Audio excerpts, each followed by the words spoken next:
Voy a hablarles de un tema muy interesante que ya incluso se ha presentado pues, en la sala de electrofisiología.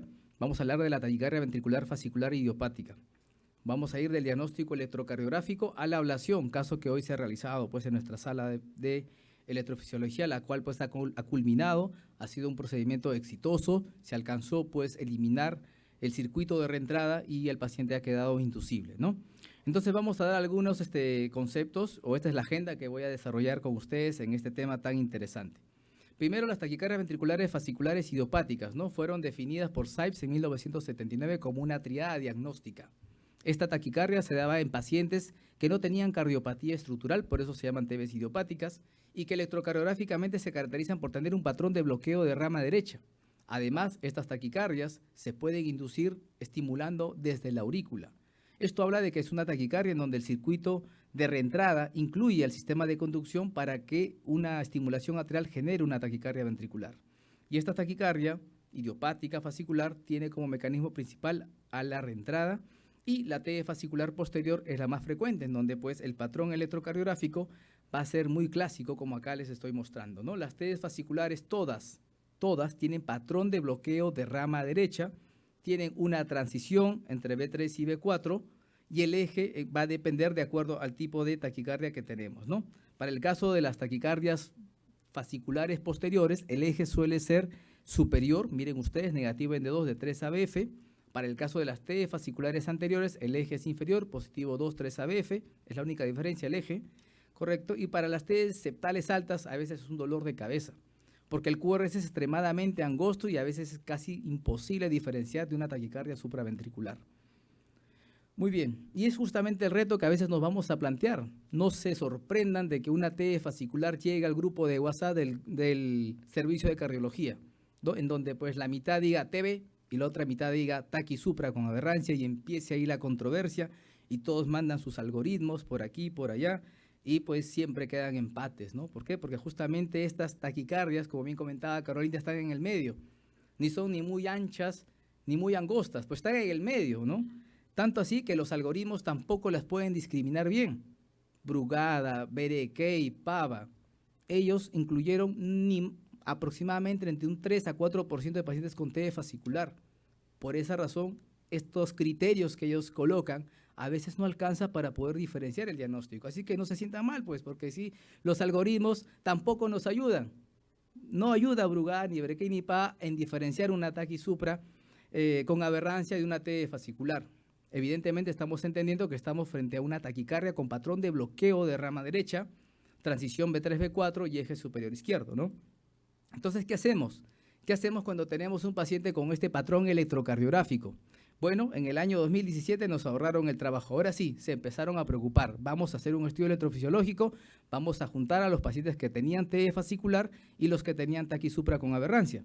Entonces, plantearon pues nuevas propuestas para poder identificar y poder diferenciar una TB fascicular de una taqui supra con aberrancia. El primer concepto que nos plantean es trata de buscar la disociación BA. Evidentemente, si tú tienes una taquicardia QRS ancho con disociación BA, no hay duda, pues, es una TB y probablemente una TB fascicular. Si tienes más frecuencias auriculares que ventriculares, taqui supra con aberrancia. Ahí no hay ninguna novedad, no hay ningún aporte. ¿Cuál es el aporte aquí? El aporte está acá. Cuando es imposible diferenciar la presencia de onda P o la relación P-QRS es 1 a 1. Ahí está la clave de este algoritmo y nos plantea lo siguiente. Si la taquicardia QRS ancho, patrón de bloqueo de rama derecha, tiene un eje menor a menos 100 o la relación RS es menor a 0,15 en V6, pues piensa en taquicardia ventricular. Acá está un nuevo concepto que tenemos que incorporarlo para poder establecer ese diagnóstico diferencial. Pero si no tengo esa información, les agrego acá otros elementos. Patrón atípico de bloqueo de rama derecha en B1, QRS menor de 140, RS menor a 1 en B6 y un QRS positivo en ABR. Si tengo 3 de estos, pues estamos frente a una TB fascicular. ¿Ok? Caso contrario, es un ataque supra con aberrancia. Entonces, estos son nuevos conceptos que nos van a permitir establecer ese diagnóstico diferencial y poder plantear si estoy frente a un ataque supra o una TB fascicular. ¿Ok? Ahora sí, pues, ya tenemos el electrocardiograma que les estoy mostrando. ¿Qué es? TB fascicular o taqui supra con aberrancia. Ustedes miran, pues, doctor, si está hablando de TB fascicular, será TB fascicular, pues, ¿no? A ver, miremos qué es. Bueno, el paso 1, acá no encuentro disociación aurículo ventricular o ventrículo auricular. El paso 2 es buscar el eje del QRS. ¿Ok? Me salen menos 75 y la relación RS en B6 es de 0.9 a 1. Entonces, no cumple estos criterios. Entonces, me tengo que ir a analizar estos últimos. Y en este caso, pues el paciente cumple 3 de los criterios mostrados en este último paso. Por lo tanto, estamos frente a una TB fascicular. ¿Correcto? Entonces, las TB fasciculares, estas que tienen patrón de bloqueo de rama derecha, transición B3, B4, eje superior izquierdo, porque es negativo 2, 3, ABF predominantemente, pues estas son TBs que se encuentran en esta zona por circuitos de reentrada que incluye el fascículo posterior, que se propagan de abajo hacia arriba y de derecha a izquierda. Pero por ahí también están unas estructuras que se llaman músculos papilares, y cuando las taquicardias vienen de estas zonas, como tienen un origen muy cercano, son casi idénticas. Entonces, ¿qué dato necesitamos para diferenciar? Miren ustedes, se están volviendo más finos en el diagnóstico diferencial. Muy simple, se llama la presencia de onda Q en ABL. Cuando ustedes evidencian onda Q en ABL en estos patrones electrocardiográficos, es más probable que estén frente a una TB fascicular. ¿Por qué? Porque la onda Q en estas derivaciones, ¿qué nos expresa? Despolarización septal, ¿no? Activación del sistema de conducción, y la TB fascicular incluye el sistema de conducción como parte de su circuito de reentrada. ¿Ok? Y al ser esta una taquicardia por reentrada, pues evidentemente tiene componentes, y lo vamos a ver a continuación. Hay un componente de miocardio ventricular, una zona de conducción lenta, como ustedes pueden ver, una zona conocida como P1, que son potenciales de Purkinje enferma, la unión de P1 con el fascículo posterior, luego viene el fascículo posterior, ¿correcto? Y de nuevo, pues, el miocardio ventricular, zona de conducción lenta, P1, unión P1 fascículo, fascículo posterior, y se completa el circuito de reentrada. ¿Qué más les quiero comentar? No los quiero complicar la vida, pero lamentablemente pues la TB fascicular tiene una serie de variedades o variantes. Existen TB fasciculares que son grandes, que abarcan casi todo el fascículo, otras que son medianas, que abarcan hasta la mitad, y otras que son cortitas, que solamente abarcan un pequeño tramo del fascículo posterior. Y esto es importante diferenciar para nosotros como electrofisiólogos, sí, porque nos va a ayudar a poder decidir cómo vamos a abordar al paciente. Y existen criterios electrocardiográficos para poder diferenciar si estamos frente a una TB proximal, media y distal. Obviamente no es el objetivo de mi presentación hoy día de dar esos detalles, ¿correcto? Lo que sí estamos viendo es de que este patrón de taquicardias QRS angostos sin tanta S profunda en B6, pues me hace pensar de que es una TB proximal, a diferencia de una TB fascicular distal, en donde son patrones de QRS más anchos y con una S profunda en B6. Bueno, este tipo de taquicardias suelen tener diferentes formas de presentación. Se han dividido en dos grupos, aquellas TB fasciculares que cuando hacemos el mapeamiento, o sea, recuerda lo que vimos hace poco en la sala, el doctor Pío estaba con su catéter de ablación dentro del ventrículo izquierdo mapeando en taquicardia. Pues ahí estaba buscando, más allá de la activación, la presencia de unos potenciales que se conocen como potenciales P1 y P2. ¿Correcto? Hay veces encontramos estos potenciales, ambos, o solamente encontramos un potencial, que es el potencial P2. Eso va a depender mucho de la configuración del circuito de reentrada. Miren ustedes, acá está P1 y este es P2. Cuando es una reentrada bastante apicalizada, pues vamos a poder encontrar con nuestro catéter de ablación fácilmente ambos potenciales durante el mapeo. Cuando es corta o extremadamente corta, pues básicamente vamos a encontrar el potencial P2 porque el P1 prácticamente es perpendicular al registro de mi catéter. Por esa razón, pues nosotros vamos a poder orientar lo que estamos mapeando en estos pacientes, y con la ayuda también de otros criterios como la medición del intervalo HB, nosotros podemos definir frente a qué tipo de reentrada estamos. ¿Y para qué es importante esto? Para lo que luego les voy a comentar, dónde debo hacer la línea para cortar el circuito de reentrada. ¿Ok? Existen muchos conceptos o muchas hipótesis de que estas taquicardias se pueden asociar a algunos sustratos. Uno de ellos es la presencia de falso tendón. A veces se pensó de que era en casi todos los pacientes, pero no se encontraba por eco transtorácico en todos los pacientes con TB fascicular. En la actualidad se está viendo de que cuando hacemos eco intracardíaco a los pacientes con TB fascicular, en su mayoría sí tienen falso tendón, pero con una configuración distinta que muchas veces no se puede ver por el eco transtorácico por esa razón. ¿Ok? Entonces, ahora vamos a mostrarles a ustedes cómo debe ser el manejo, ¿no? Más allá de estas características del circuito de reentrada, de la taquicardia, tenemos que entender, pues, Primero las características electrocardiográficas, que creo que está muy clara, ¿no? Cómo es una TB fascicular. Ahora cuando tenemos un paciente que nos llega a la emergencia con un electrocardiograma que sugiere una TB fascicular, pues el manejo en la fase aguda va a depender de su estabilidad hemodinámica. Si está inestable, lo tenemos que cardiovertir. Pero si el paciente está hemodinámicamente estable, el manejo debe ser con fármacos, en este caso el verapamilo a una dosis de 10 miligramos para poder revertir estas taquicardias que son verapamilo sensibles en su gran mayoría cuando son por reentradas.